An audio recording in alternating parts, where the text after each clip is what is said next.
Hey there, I'm James of Pistils and Pollen, and today on this gorgeous fall day, I'm here at my community's garden and I want to show you around, so come on in.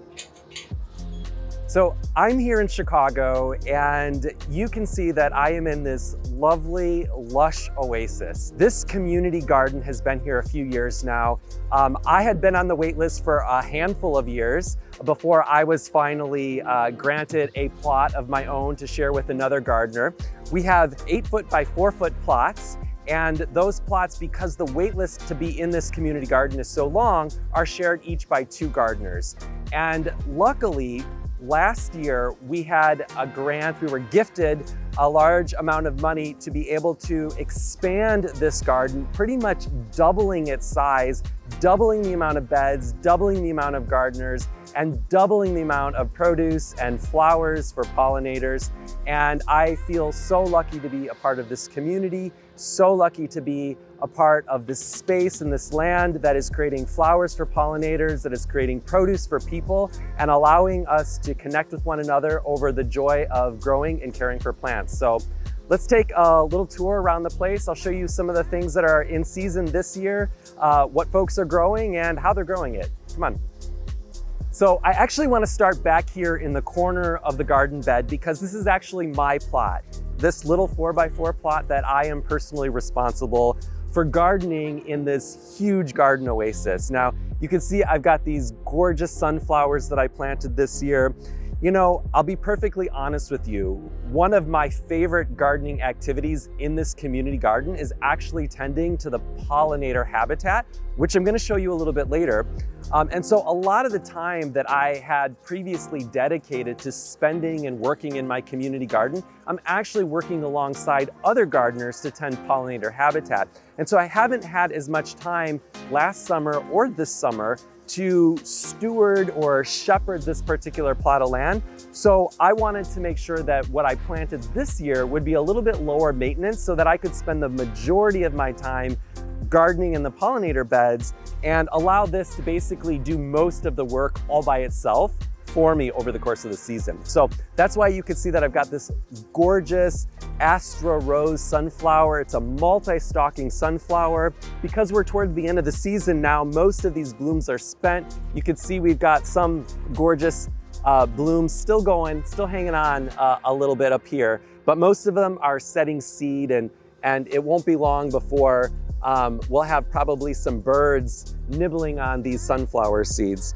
I've also decided to plant mostly kale. So if you see over here, one of the reasons I love to grow kale in a garden bed like this is because it's just really low maintenance. I can plant it first thing in the spring and it's not going to be bothered by early spring frosts or late season frosts.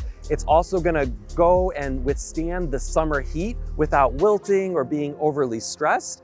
And then it will, if you harvest it from the bottom and allow it to sort of grow vertically like this, it will continue to send out new leaves and be harvestable all the way until late fall. So this is a plant that I can just pretty much plant and then I'll harvest it. You could take a look down here. I like to harvest these plants from the bottom up. That way the new growth continues to put out.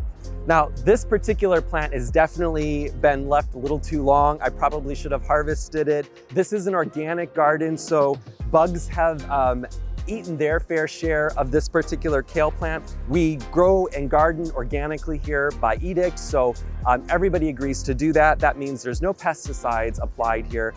This is a space that is wholesome for insects as well as people. And this is just one of the consequences of that. And so as long as you don't mind a little bit of holes in your organic produce, that should be just fine. All right, let's take a look at some other gardens. So you can see this gardener has also chosen to grow kale. This is a different variety. This is a variety you're more likely to see in your grocery store, but look at how lush and big it is. You can also see that this particular gardener has also decided to use the same technique, but to better employ it that I did, where they have been harvesting all season long from the bottom. And then as you get up, the plant continues to produce and produce. So who knows, this person might be able to harvest this kale into November even. One of the other things that I love to point out, so many of us really, because the space is so small, are very efficient in our choice of plantings. And so you can see here, this particular gardener is growing peppers alongside their kale. We've got some basil in here, another variety of pepper over here. It looks like an orange pepper. We've got some trailing tomatoes over here on the back side. It's just in this little tiny plot, you've got Swiss chard, kale, 2 different varieties of peppers, chives, and you've also got a trailing tomato plant. And I also see some leaf lettuce in there next to the basil as well. So just, you know, again, not even 4 by 4 on this particular size, and you've got this feast of plants growing in here. Now, this particular gardener is growing what looks like cucumbers trellised up. You can see here's a nice, lovely, gorgeous organic cucumber inside here with some flowers. So because we are in such limited capacity here in terms of the ground space, growing vertically like this is one way that we can grow more produce in a smaller amount of space. And you can see this gardener has also trellised their tomato plants as well. And you'll see that theme throughout the garden. Right to the side of me here, there's another huge tomato plant that has been staked. I mean, you can see this gorgeous tomato plant is already almost 6 feet tall, but it's only taking up maybe a square foot of space on the ground. It's using all this vertical space in order to grow. This rose bush is so cute. This little peppermint colored rose bush. I love the different streaks of red and pink and white and cream on the blossoms of this rose bush. I love that gardeners here have such a proclivity for growing flowers in and amongst their vegetables. It's a technique that I attribute to my visits to France and seeing what the French call potager gardens, where flowers and vegetables are often mixed together. There's no reason that you can't have something as practical and delicious as an organic heirloom tomato sitting next to a rose bush or some petunias. Why not? Swiss chard, and it looks like there might be a 5-color silver beet Swiss chard with a red color here, and I see over here a lighter, paler colored of Swiss chard. I mean, the leaves on this produce, it's just such a gorgeous plant. It almost looks like it's decorative, but it is edible, it's delicious, it's organic. I love to just chop these fresh and just lightly blanch them or steam them so that they don't get too mushy, and they're just a lovely, nice, fresh summer green that will go, again, from early spring all the way until fall. So if kale is not your thing, Swiss chard might be a good one to consider. Now, this gardener has chosen to grow what's called a Mexican sunflower. This is an amazing pollinator-friendly plant. They're a little slow to get growing, but you can see how massive they get by end of season. And pollinators just love these because these will bloom all the way until first frost in our climate. They're not native to this particular location, but they are wonderful for pollinators, and they're just beautiful too. And it's always nice to have something, again, that gets vertical lift in the garden. I love that this gardener has chosen to grow this beautiful, gorgeous purple basil. And I love it even more that they have chosen to grow it next to this lovely, very happy nasturtium plant. Now, the thing about nasturtium that is so fun, these leaves are edible and so are the flowers. And so I love to eat these leaves because they've got this beautiful, delicate, peppery crunch to them, but the flowers are also very delicate, and the flowers are lovely in a salad alongside mixed greens and maybe a few of these leaves as well. You can see all the pollinators just on top of some of these plants. They allow the space to be a space that pollinators can enjoy as well. And of course, we know that our pollinators are in desperate need of flowers for nectar and food and reproduction. So you can see this plant is doing its job. Now over here, another fun thing about growing in a community garden is you can see the creativity of gardeners and their desire to choose varieties of plants that maybe some of us have never seen before. You can see this tomato plant has got this beautiful purple hue to the top of it. And then deeper down, there's another variety of tomato in here, this nice, lovely orange grape or cherry tomato. Next to these large, lovely beefsteak yellow tomatoes. And then over here, we even have some orange beautiful traditional beefsteak style tomatoes that maybe some of us are a little bit more familiar with. I see a lovely little grasshopper right here. Hello, little guy. Say hi to the camera. It's the benefit of an organic garden. We create this ecosystem here. Yes, it means that sometimes our kale has a hole in it because we're sharing this space, but it also means that we get the joy of seeing caterpillars, butterflies, grasshoppers, bumblebees, all the sort of things. Now, this gardener has decided to grow some green beans.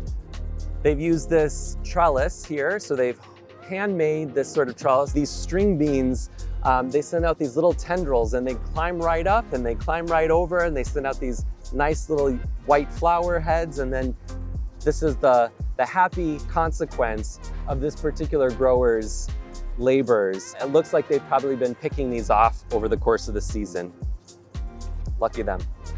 Zinnias are another lovely garden flower, very popular with the pollinators. They just look gorgeous and they come in so many different colors. We'll take a little spin around the perimeter here. They fill a lot of the perimeter garden. Let's take a look at that now. One of the things that I love most about this particular garden is the perimeter garden. You can see that we've utilized this space just on the edge to plant flowers mostly for pollinators. This is a community effort, right? So no one gardener is responsible for tending to this perimeter bed. This is a collection of gardeners who, in addition to their responsibilities of tending their own 4x4 plot, are gardening this exterior space collectively. And you can see the pollinators are just everywhere. Monarch butterflies, look at that. They're fluttering around here. It's just filled with life of all sorts. Now, it's a little bit late in the season here. You can see we've got some of our natives here. We do have a lot of pollinator plants that are annuals, but some of our natives here do that. They serve that function as well. Because we're toward the end of season, they're sort of towards the end of their season as well. But we've got some beautiful purple coneflowers. It looks like we've got some Monarda over here, some black-eyed Susans.